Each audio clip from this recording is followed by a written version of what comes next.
C'est quoi ton truc à toi? Je pense que tu sais pourquoi on est ici.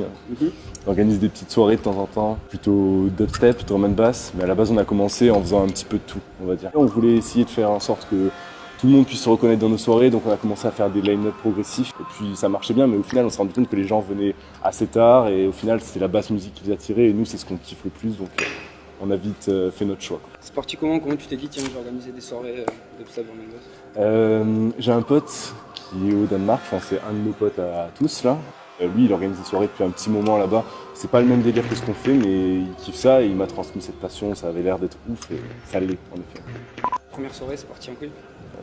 J'en sais rien, je sais pas si c'est parti en couille, mais on a retourné la première soirée. Vous en pensez quoi? On a retourné ça. On a retourné. Ça a l'air unanime. Comment vous expliquez que ça soit parti en couille comme ça? C'est quoi le truc qui a fait que Dark Pack ça a explosé par rapport aux autres? Je pense qu'on est ultra déterminés surtout et qu'on se bouge le cul en fait, on essaye, on tente, des fois ça marche pas, des fois c'est des gros échecs, des fois c'est des grosses réussites et voilà on essaye quoi. L'objectif c'est quand les gens viennent à nos soirées, essayer de leur parler. Tu t'intéresses à eux, ton public c'est au final eux qui te... Enfin c'est lui qui te fait vivre. S'il y a personne dans tes soirées, de faire votre projet. Voilà, mais c'est ça. Parce que je pense qu'en fait en allant directement parler au public finalement... on a eu, comme on parlait tout à l'heure, des fidèles, quoi, des gens qui nous suivent depuis nos premières soirées et qui n'ont jamais loupé une soirée. C'est exceptionnel, on n'y croyait pas, quoi. Et ça c'est ce qui crée l'ambiance aussi, c'est ce qui fait que les gens ils kiffent ce genre de soirée et qu'ils reviennent. Ouais, Allez, comment l'ambiance chez Dark Pack? Grande famille, c'est convivial, toujours le smile, ça part en couille toutes les 5 minutes. Ça charrie toutes les 5 minutes. Ça qu'on veut, tu vois. Vous êtes combien chez Dark Pack? Une vingtaine. Ouais, une vingtaine avec toute la famille, ouais, au moins 20. Et avec les mecs qui bossent à côté, les mecs qui viennent aider, tout ça. Enfin, ça c'est Dark Pack, tu vois, c'est tout le monde. famille, quoi. Les souvenirs les plus scandaleux? Je crois que le souvenir pour moi le plus scandaleux, c'est quand Emmerich s'est fait virer de la propre soirée qu'il organisait. Voilà.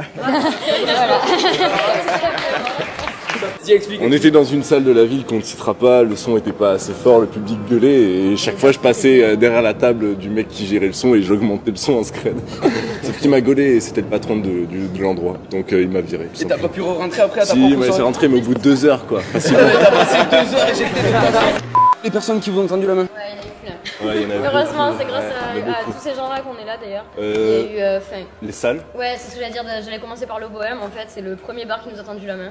Des orgas même, 193 Records, la Raising, ils nous ont permis de réaliser vraiment notre rêve quoi. Notre graphiste, les artistes, le label, tous les gens qui sont chauds pour nous suivre en fait quoi. Ouais, des artistes qui au début ont accepté de jouer pour rien quoi. Genre, alors que nous on commençait, on faisait des soirées, on n'avait pas de thunes. Je pense que ça nous a aussi permis de gérer le truc. Les projets futurs c'est quoi? Le développement du label, donc on a monté un label Dark Pack Records qui était plutôt spécialisé dubstep à la base.